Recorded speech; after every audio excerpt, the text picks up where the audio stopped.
Okay, so we're going to get started now. So welcome to the second recitation. So today we will be talking about Bomb Lab, which is currently out. So we will be talking about assembly, machine code. We'll be talking about GDB, which will be very, very useful to you for Bomb Lab. Giving a demo of using GDB to play around with a bomb. So, okay, so the first thing, so downloading your bomb. So it's quite similar to Data Lab.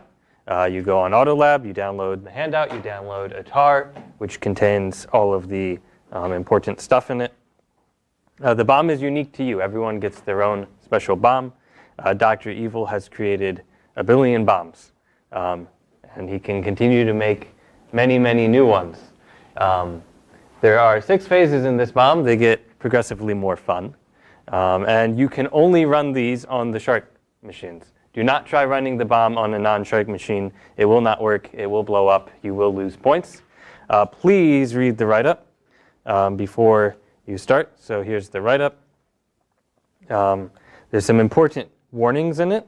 So one of these here, warning, do not use the debugger to jump directly to a particular point in the problem. It will cause it to blow up. Similarly, do not use it on anything other than a Shark machine, because that will cause it to blow up. What other warnings do we have? Oh, do not submit any strings that contain apostrophes in them. That breaks the autograder for some reason. None of the correct answers will need to have an apostrophe. So make sure you read through this whole handout. It has lots of important information, both in terms of things that you shouldn't do, unless you want to lose points, and things that will help you, these hints here. So make sure you read that. Okay, so exploding your bomb will notify Autolab. You lose half a point every time the bomb explodes, up to 30 points. So you do not want to do that. When you input the right string, it moves you to the next phase. So what you'll have is, each phase is unlocked by a particular string, which you can type in either on standard in, just inside GDB, or you have a text file which contains the strings you've solved so far so that you don't have to keep typing them in. So you get the executable, you get a README, you get some of the source file, but not all of it. And you're going to have to be looking at the executable to figure out how to actually solve these puzzles. So a little bit of review of assembly. So hopefully you talked about this in class, right? Does some of this look familiar so far? Yes? You've seen registers before? So yeah, so x86-64 has 16 general purpose registers that you can read to and or read from and write to. These registers have special meaning in certain cases. So your first register there, RAX, is the register that the return value of a function is placed in before the function returns. So at the end of every function, it moves the return value into EAX if it's not there already, and then it does a return. Your arguments to a function, the first 6 are passed in these particular registers, RDI, RSI, RDX, RCX, R8, and R9. If your function has more than 6 arguments, the other arguments are going to be placed on the stack. Back when everything was 32-bit, everything was placed on the stack. But now that we have all these registers here, we have 16 instead of 8. We can put some of them in registers, and that's great.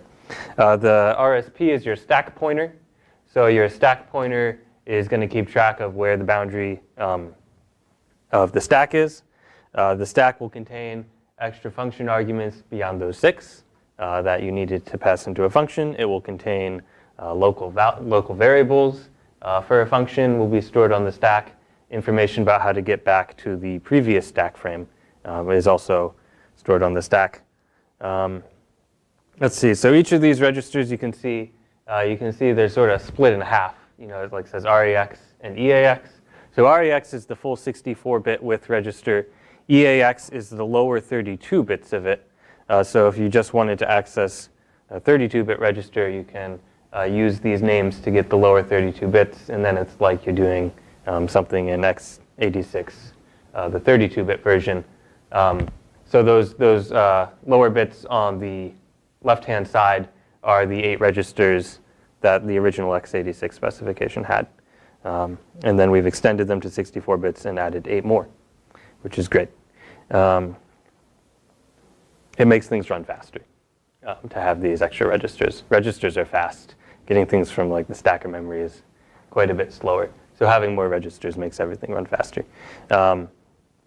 Okay, so some things about, are there any questions about registers here and what they mean, what they're used for? Yeah? Is there ever a case where you just want to use 32 bits instead of all 64? So one case where you might just want to use all of the 32-bit stuff is if you're writing a program that's going to run on a 64-bit assembly but does like 32-bit math everywhere.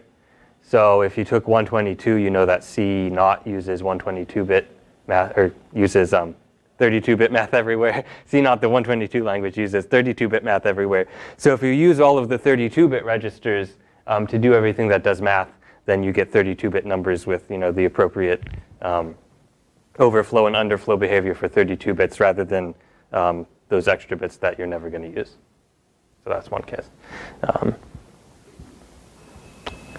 Any other questions about registers? Okay. So some assembly operands that you have available to you. So in assembly, one of the things you have is constants. So constants will start with a $sign. And so there you have a constant in decimal, -42, and a constant in hex, 0x15213b. So the hex constants, of course, start with 0x, and the decimal ones don't. That's how you tell the difference between them.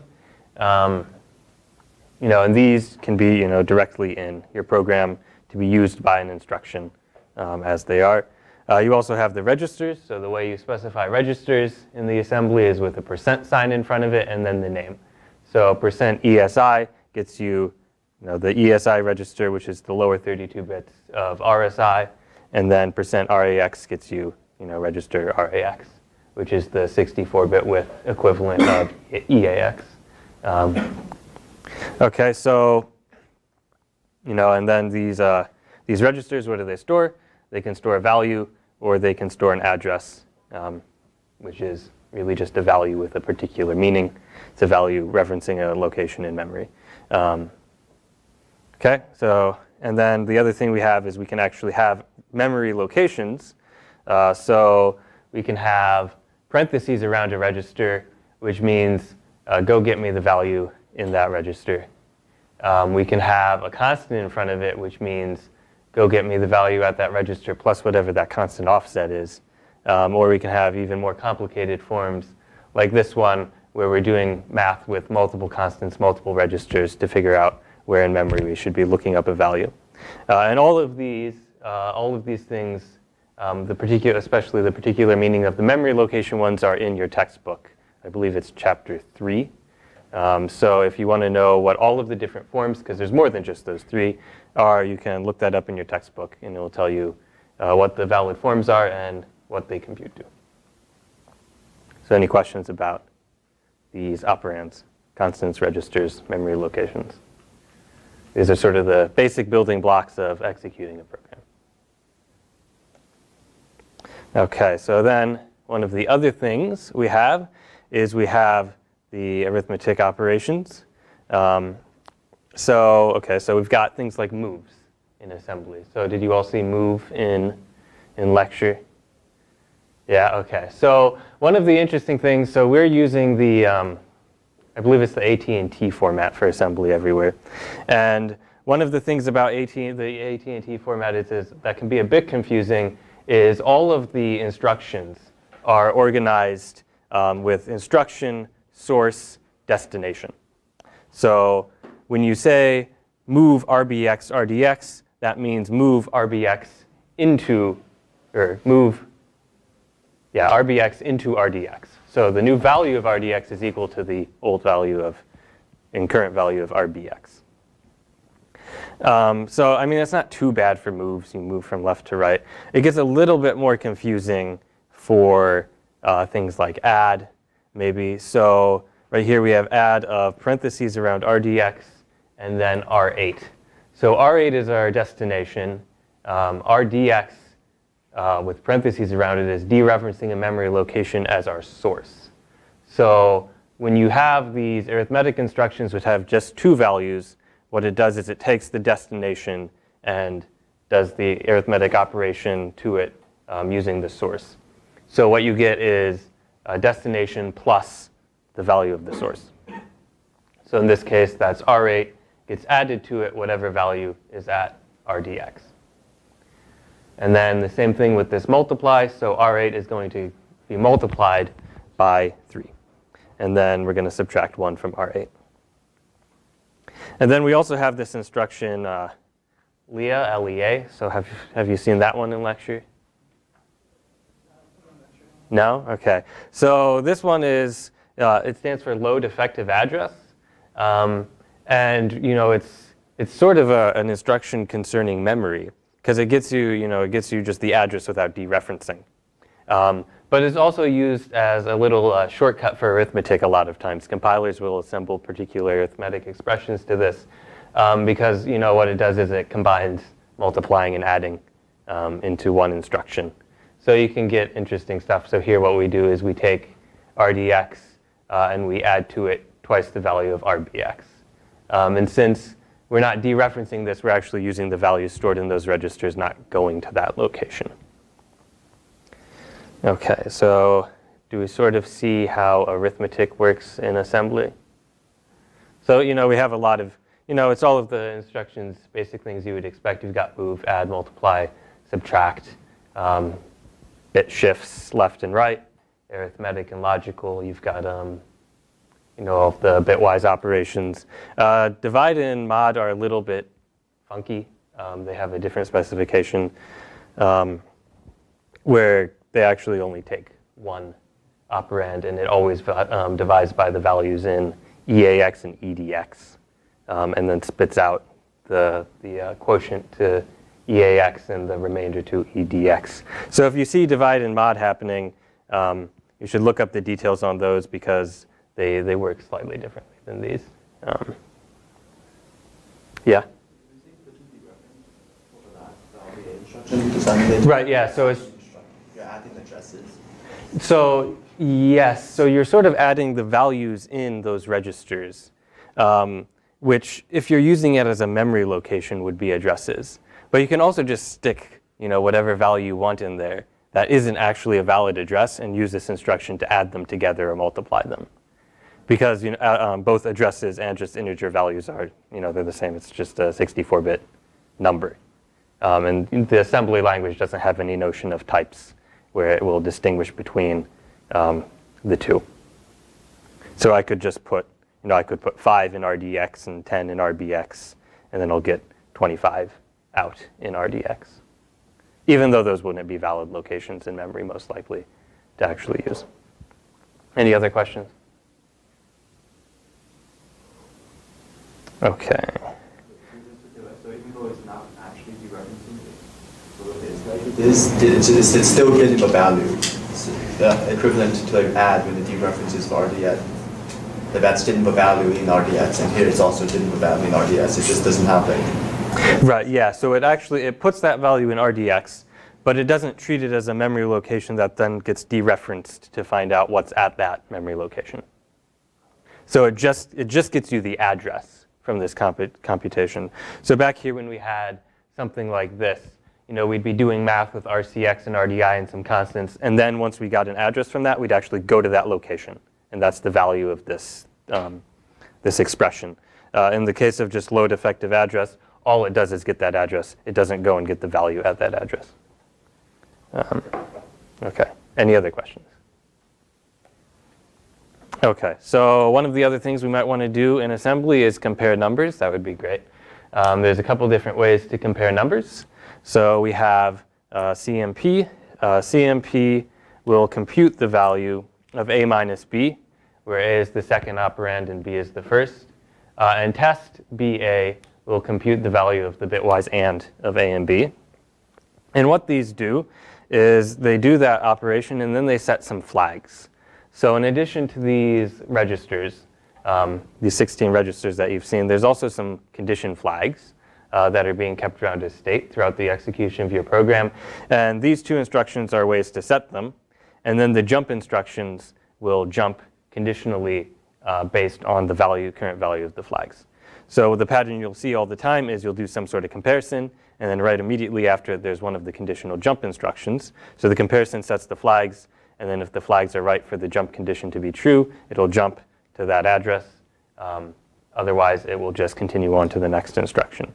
So in this case, what we have a comparison of R9 and R10. So what does it do? It does R10 minus R9, which sets some flags. And those flags are going to be interpreted so that if the comparison was greater, so if R10 was greater than R9, because remember these are slightly backwards from the order that would be a little bit more intuitive, then we're going to jump to the address 8675309. And if it turns out that R10 is less than or equal to R9, we'll just continue on to whatever instruction is immediately after that jump. So does that make sense?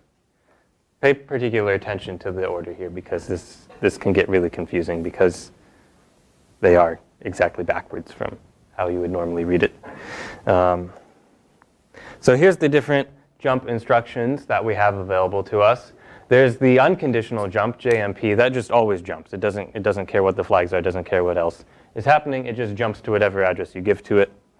And then there's all of the conditional jump instructions. So there's one that will jump if the two numbers were equal, not equal, greater than or equal, less than or equal for the signed values, and then some unsigned ones, so above, below, and then some ones based on the sign bit.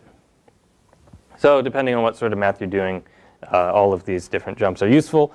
There's also corresponding set instructions that if you wanted to get the values of those flags into a register, they sort of line up with these, and you can take the values of the flags and dump them into one of your registers and use them for whatever in your program. Okay. So here's some practice problems.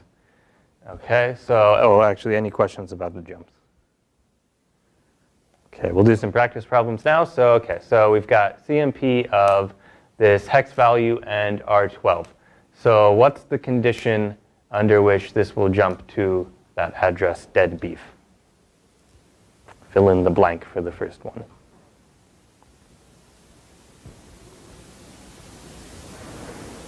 So here's our little cheat sheet again. So JGE is jump if greater than or equal to. So what's the comparison happening? R12 greater than or equal to 0x15213, jump to dead beef. Right. Okay. So if R12 is greater than or equal to 15213, because the order is swapped from what we might expect, then we will jump to dead beef. Otherwise, we will continue to the next instruction. Okay. Yeah. 15213 address in memory. So we've got a dollar sign there. So 15213 is a constant. So we are comparing whatever value is stored in the register R12 to the constant, the hex constant 15213, which I don't know what that is in decimal. Some number bigger than 15213. And then dead beef is the address of the next instruction that it will jump to. Okay. So then the next one. Okay. So we've got JAE now. So what was JAE? So JAE is the unsigned equivalent of greater than or equal to, which we call above or equal to. Okay. So then what's happening in the second one? What comparison are we doing that will make this jump true if the comparison holds?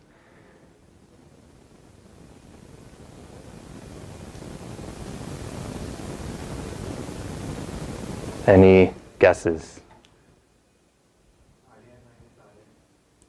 Yeah. So we do the uncompared, the unsigned RDI minus RAX, and so then if the unsigned value of RDI is greater than or equal to the unsigned value of RAX, we'll jump to this 15213B. Otherwise, we'll continue on to whatever instruction is after that jump. And now we have this last one, so test. So we had the compares, and then we had test. Test was the one that just did a bitwise AND. And then this jump condition is not 0. J and Z. Jump not 0. So, okay, so we're testing if R8 bitwise and R8 is not 0. When is that going to happen? Whenever R8 is not 0. So what this comparison is actually doing is it's just checking R8 not equal to 0. And if R8 is not equal to 0, then it's going to jump to the address stored in RSI. We have parentheses around it, which means dereference. So we go to RSI and we look at whatever address is stored in it, and we jump to that location. Otherwise, we just continue on to the next instruction. So does that make sense to everyone, why these three things are the three that they are? OK. Good. So let's talk about Bomb Lab some now. So there's a couple different utilities that will be very useful to you as you go through your Bomb Lab. So what I have here, I've downloaded a bomb. You're going to get some bomb, and it's going to have a number. Can you see that at all? I think these, can we turn off that light?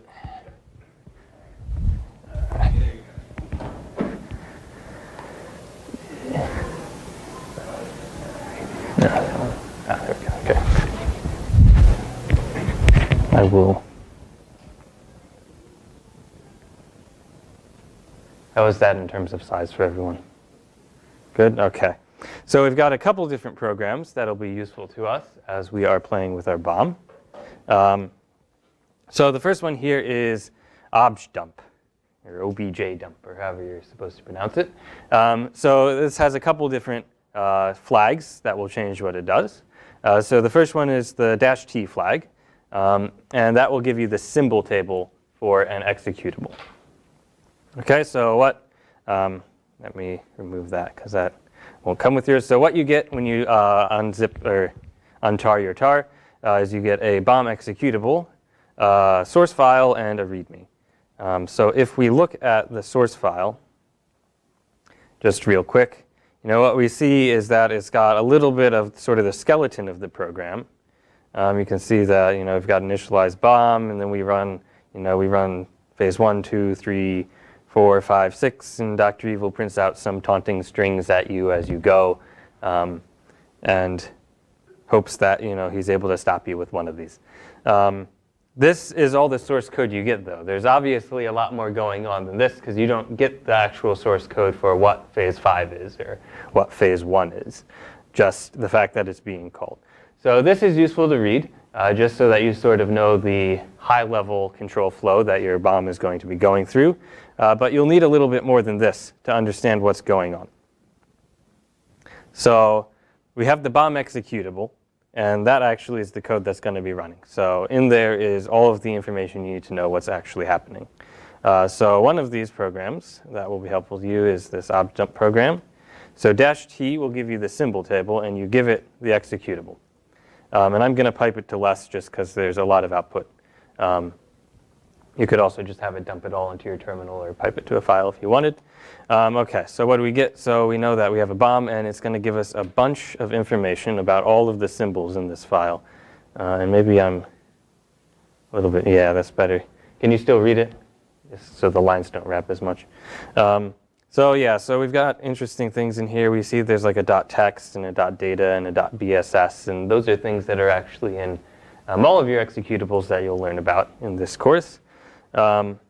So far, none of this is particularly interesting. Oh, look, it calls malloc sum. We can see that. Oh, what else does it do? It's got some locking and unlocking. What else does it do? Check free. A lot of this seems like it might just be system calls. But in here are all of the function names and interesting things that will be in our bomb. So maybe we should just search for the string bomb, because Dr. Evil seems to like naming things like that. So let's see. So we found that there is actually a function called initialize bomb. That's useful to know. What else is there? Initialize bomb solve. Explode bomb. That one's very interesting. So there's a function called explode bomb. And I'll give you a hint. That's the function that explodes the bomb. It's not a trick. That actually is what it does. And in fact, that is actually the only way the bomb will explode unless you disobey our instructions and try to jump directly to something or set values in some funky way that gets around actually solving the puzzles. If you solve them correctly, the only way the bomb will explode is if you go through explode bomb and it executes. So that's something very interesting. So let's exit out of that. You can take some time to look through yours a little bit more closely and see what else is in there. There is plenty of interesting stuff in there. OK, what else do we have? We have the -d flag for the same program. So the -d flag will disassemble a program. And I'm going to pipe this to a file and open that up. So OK, so what do we have? So we've just disassembled our bomb. And now we get to look at all of this beautiful assembly code. And in this file is all of the information on what the bomb does. So you could just like read through this file, and if you understand it, then you'll know exactly what to type in, right? Except that's kind of hard. So we're going to want to be using GDB2, and I'll show you that shortly. And that will actually let you play with stuff interactively, which is a lot easier than just reading assembly. But this is useful. So we see up here we've got what looks like a bunch of system calls of some sort of boilerplate that's not actually specific to the bomb. We've got something with malloc. But we know that we had this function called explode bomb. So we can sort of look for that. Here's a place where it's called. It's called from phase 1. So here we found the assembly for the function phase 1.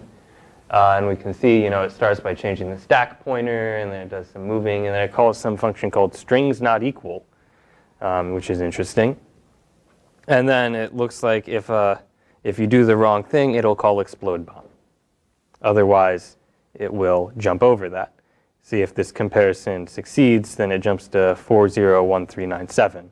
Oh, and look, 401397 is this line here, which is after the call to explode bomb. So if you got that comparison right, you won't explode the bomb on this phase. We can keep going. So all of the phases seem to be calling explode bomb. That's not surprising. Here it is. OK, explode bomb. So this is actually the assembly for explode bomb. So we could see what explode bomb does. My hint is that you should probably just keep your code from ever going into this function at all. There's really nothing useful you can do by going partway through explode bomb and then trying to get out later. OK, so that's explode bomb. We had phase 1 up there, which was interesting. And here's phase 1. So this is sort of what you want to look at to figure out how to get through phase 1. And so we can look through all of this assembly as much as we want. There's lots of great things in here. There's also the function called strings. So strings will give you all of the printable strings in an executable. And I'll pipe it to less again, since there's a lot of them. And some of these are like complete gibberish. Like, what do all of these mean? Who knows? But if we look through this, it looks like we found some of the error messages that are in the program. That's interesting. So we can sort of just look through it and see if there's anything meaningful in our bomb that might help us out. And we keep going. Eventually, here's some more interesting stuff. So let's see. So OK, these. It looks like we've got some code of some sort here. Maybe that would be useful. Maybe not.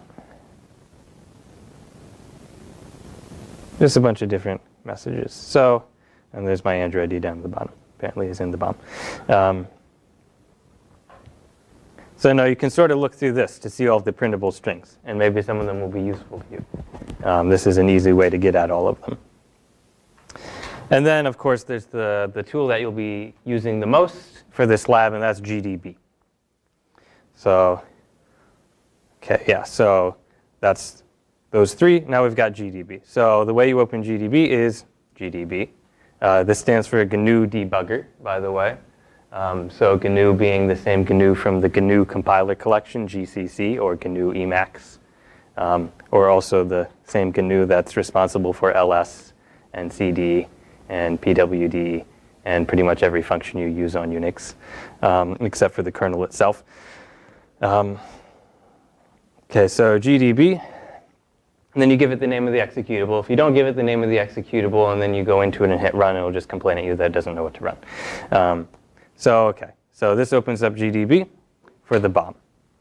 And so there's a couple different useful commands that you can use in gdb.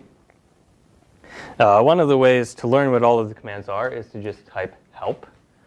This will be very useful to you to learn what different things you can run. So right now it's going to tell me that there's a bunch of different classes of commands. There's so many of them, it wants me to tell what sort of thing I want help with.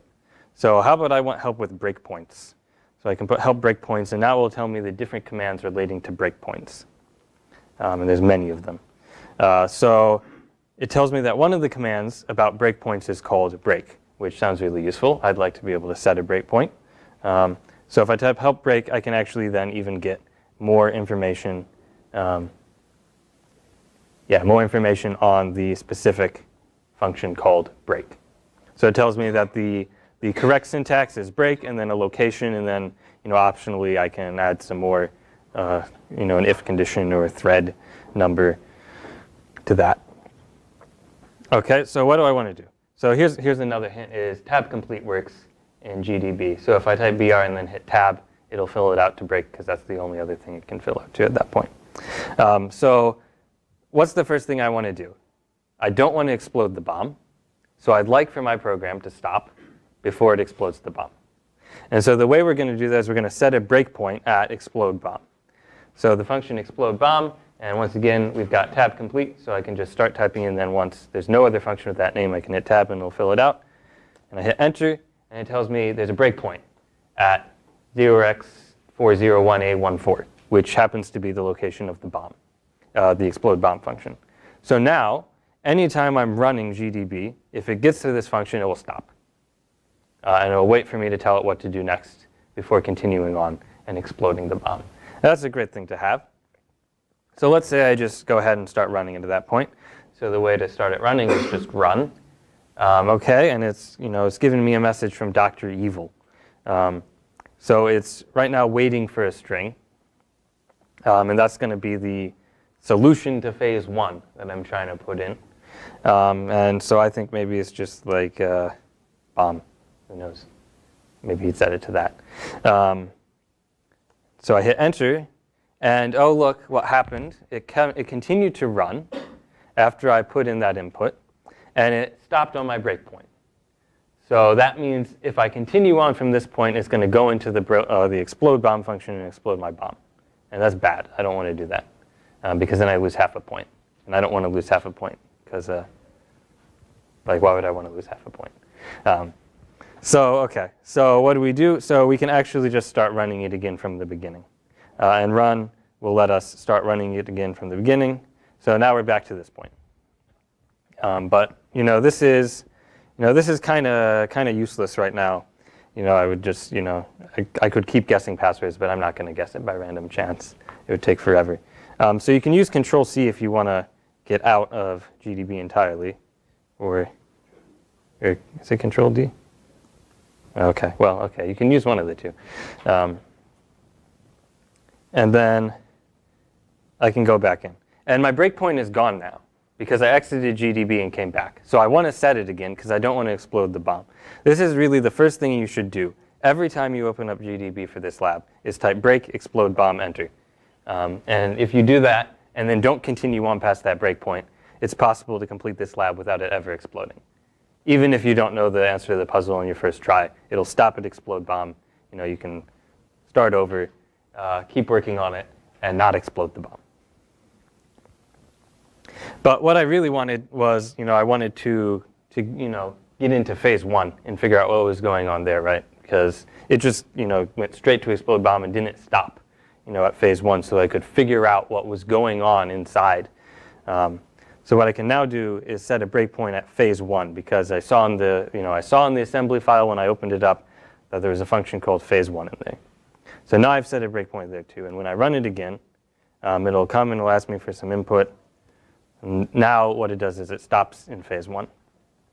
So there's a couple other functions with GDB that would be useful for me to use here.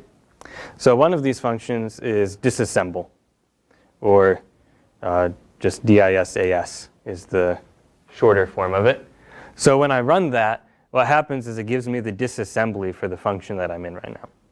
So this is the assembly code corresponding to phase 1. And we saw this over in that other file. This is actually, it's really the same thing. But now we can see it right here in GDB as we're looking at everything else. And this is, these things are in the PDF, by the way. So we can see the disassembly here. That's cool. Yeah? I don't get why don't you choose disassembly phase 1? Is it because you put a break in phase 1? It's because that's the function I'm in.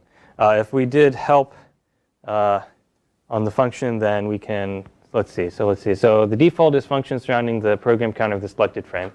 So that means that whatever function I'm in, beginning, end, middle, it'll just show the function for, show the assembly for that function. Let's see. So we can give it an address and get the function surrounding that address. We can get a whole range if we want. We can also use the /m to get the source, it says, maybe. You probably don't have the source for this function. It doesn't have any source for this function. But you can, whatever range you wanted, you would figure out what addresses they're at, and you can give it that range according to the help file, and it will disassemble all of that for you all at once. Any other questions about this so far? Okay. So this is okay, but so far we haven't done too much more than what we were able to do with just the obj dump, because we were able to see this. What's really useful is that we can actually see the values at different memory locations and the value in different registers as we're executing our program. So we can sort of take it one step at a time, or however many steps at a time we want, and then pause it and just take a look at what everything is, figure out what's going on, and keep going from there. So you've got info registers. And what that will do is that'll print out the values in all of your registers at the moment, and also some of the flags. So what we can see here is all 16 of those registers. They've got these values in them. We've got the instruction pointer is at that particular instruction. RIP is the instruction pointer. And then we've got some flags set to some particular values. Maybe we don't want to see all of the registers at the same time. Maybe we only want to see some of them. We can do that by printing out a particular register. And it is $ in GDB to prefix the register, which is kind of strange considering that in the assembly $ was for constants and % was for registers. But with the print function, it's $ register name, and that's the way it works. And of course, you can always use help to figure out exactly what a function wants if you're not sure. So this is printed out for me, the value in RSP. And there's another function. We've got step I, which will just step an instruction. So I can do that. Okay, so I've stepped one instruction. We look up here, we can see that we're now at this instruction. It gave us our new program counter. So we've executed this. Subtract 8 from RSP and store that in RSP. And so if we do another print of RSP, we see that indeed the value of RSP has been decreased by 8. So we can sort of use these printing functions and info and such to figure out what the different values are in our program as we go along executing it. And we can stop it at any point and look up what everything is that we want to know. So that was the step I instruction. Step I just steps a single instruction. We can run that multiple times. You can also just use SI, does the same thing. Okay, so what else do we have? So info registers, we've shown that. We've shown printing. Then there's X. So X is the examine command. So what's the format for X? So we can give it an address or a register. So if we want to examine what's at RSP, now we can actually see, we can see this way what's the value at RSP. So it tells us where RSP is and that its value is this constant here, 004031A0. And maybe we want to see like multiple things. So there's these different formatting options. So we can see like 4 words in decimal at this value. So then we get those. And so now you can sort of like print out ranges of memory and see what values are in them. Using a register or an absolute location, as where you're going to start from. You can see, all of the values of the registers. You can see the assembly, what the assembly is, where you are. And so doing this, you can sort of step through the program, setting breakpoints, stepping one at a time, whatever you need to do, and sort of start to reconstruct what's going on with this bomb. Because all of the information is here, of course. The computer has to know what to do.